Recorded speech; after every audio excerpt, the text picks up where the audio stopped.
ایک غریب شخص نے دریا میں غوطہ لگا کر بڑی مشکل کے ساتھ ایک مچھلی پکڑی۔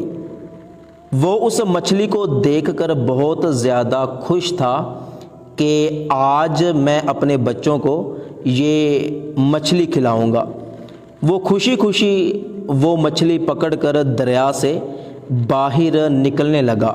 جب وہ غریب شخص اس مچھلی کو پکڑ کر بڑی مشکل کے ساتھ دریا سے باہر نکلا، جب وہاں سے جانے لگا تو اچانک آگے سے ایک شخص آیا۔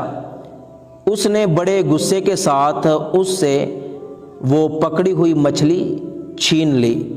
اس بندے نے کافی بچانے کی کوشش کی، لیکن اس بندے نے زور زبردستی کر کے اس غریب شخص سے وہ مچھلی چھین لی۔ لیکن مچھلی چھینتے ہوئے اس مچھلی کا ایک دانت اس کی انگلی پر لگ گیا۔ جب وہ گھر پہنچا تو اس کو اسی انگلی میں درد ہونا شروع ہو گیا۔ اس نے گھر میں جا کر اس مچھلی کو بڑے مزے کے ساتھ پکایا، اور جب وہ پکا رہا تھا تو اس وقت بھی اس کی انگلی میں درد ہو رہا تھا، جس انگلی پر وہ مچھلی چھینتے ہوئے اس کا دانت لگا تھا۔ خیر، اس نے مچھلی پکائی، چارپائی پہ بیٹھا مچھلی کھانے لگا۔ جب وہ مچھلی کھا رہا تھا تو اس کا درد تھوڑا سا اور تیز ہو گیا۔ اب آہستہ آہستہ اس کی انگلی کا درد تیز ہوتا جاتا ہے اور اس بندے کی برداشت سے باہر ہو جاتا ہے۔ تو یہ بندہ ڈاکٹر کو کال کرتا ہے کہ جلدی سے میرے گھر میں آؤ، مجھے بہت تکلیف ہو رہی ہے۔ ڈاکٹر جلدی سے اس کے گھر میں آ جاتا ہے اور آ کر پوچھتا ہے کہ کہاں پر درد ہے۔ تو یہ بندہ کہتا ہے کہ کافی دیر سے میری انگلی کا درد ختم نہیں ہو رہا۔ ڈاکٹر بڑے غور سے انگلی کو دیکھتا ہے اور کہتا ہے کہ آپ کی انگلی میں انفیکشن ہو چکا ہے، یہ انگلی کاٹنی پڑے گی، ورنہ یہ انفیکشن آپ کے ہاتھ میں چلا جائے گا، تو صبح ہاسپٹل میں آ جانا، آپ کی انگلی کاٹ دیں گے۔ اب اس کی درد ہونے والی انگلی کاٹ دی جاتی ہے۔ یہ بڑا پریشان ہوتا ہے، گھر میں آ کے بیٹھ جاتا ہے، لیکن پھر بھی اس کے ہاتھ کا درد ختم نہیں ہوتا۔ یہ اپنے ڈاکٹر کو کال کرتا ہے کہ جلدی سے میرے گھر میں آؤ۔ ڈاکٹر اس کے گھر میں آتا ہے۔ یہ ڈاکٹر کو کہتا ہے کہ آپ کے کہنے پر میں نے انگلی کٹوا دی، لیکن ابھی بھی میرے ہاتھ کا درد ٹھیک نہیں ہو رہا۔ تو ڈاکٹر غور کے ساتھ اس کا ہاتھ دیکھتا ہے اور کہتا ہے کہ اب تیرے ہاتھ میں بھی انفیکشن ہو چکا ہے، اب تو تیرا ہاتھ بھی کاٹنا پڑے گا۔ تو اگلے ہی دن اس کا ہاتھ بھی کاٹ دیا جاتا ہے۔ اب یہ اپنا کٹا ہوا ہاتھ دیکھ کر بہت پریشان ہوتا ہے۔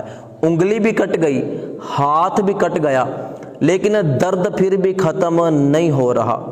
اب یہ پھر ڈاکٹر کو کال کرتا ہے اور کہتا ہے کہ جلدی سے میرے گھر میں آؤ۔ وہ ڈاکٹر اس کے گھر میں آتا ہے، آ کر اس کا کٹا ہوا ہاتھ دیکھتا ہے اور پوچھتا ہے کہ کیا معاملہ ہے۔ یہ کہتا ہے کہ میرا درد اب بھی ختم نہیں ہو رہا۔ تو ڈاکٹر غور کے ساتھ اس کے بازو کو دیکھتا ہے تو کہتا ہے کہ یہ انفیکشن اب تیرے بازو میں چلا گیا ہے، افسوس کے ساتھ اب تیرے بازو کو بھی کاٹنا پڑے گا۔ یہ بندہ دیوار کے ساتھ کھڑا ہو کر بڑا روتا ہے اور یاد کرتا ہے کہ شاید میں نے کسی شخص پر ظلم کیا ہے۔ تو پھر اسے یاد آتا ہے کہ میں نے ایک غریب شخص کی مچھلی چھین لی تھی۔ تو تھوڑے دن بعد اس کا بازو بھی کٹ جاتا ہے۔ تو یہ اپنے کٹے ہوئے بازو کے ساتھ گلیوں میں، سڑکوں میں پھرتا ہے اور اس غریب شخص کو تلاش کرتا ہے۔ آخر کار ایک جگہ مزدوری کرتے ہوئے وہ غریب شخص اس کو نظر آ جاتا ہے۔ یہ بندہ اس کے پاس جاتا ہے اور جا کر اس سے کہتا ہے کہ کیا تو نے میرے لیے بد دعا تو نہیں کی تھی؟ اس غریب شخص نے جواب دیا کہ ہاں، تو نے مجھ سے میرے بچوں کا رزق چھین لیا تھا، تو میں نے تیرے لیے بد دعا ضرور کی تھی۔ تو وہ شخص اس غریب شخص سے کہنے لگا کہ خدارا مجھے معاف کر دے، یہ دیکھ پہلے میری انگلی کٹ گئی، پھر میرا ہاتھ کٹ گیا، پھر میرا سارا بازو کٹ گیا، درد کی وجہ سے، تکلیف کی وجہ سے، صرف تو نے مجھے بد دعا دی تھی، یہ اسی کا نتیجہ ہے۔ تو وہ شخص اس غریب شخص کے پیروں میں بیٹھ جاتا ہے کہ اللہ کے واسطے مجھے معاف کر دے۔ تو وہ غریب شخص اس کو اٹھاتا ہے اور اس کو گلے سے لگاتا ہے اور کہتا ہے کہ جا، میں نے تجھے معاف کر دیا۔ تو اس حکایت سے ہمیں سبق یہ ملتا ہے کہ غریب کی بد دعا سے بچو، کبھی بھی کسی پر ظلم نہ کرو، ورنہ دنیا ہی میں تم مشکل میں پڑ جاؤ گے۔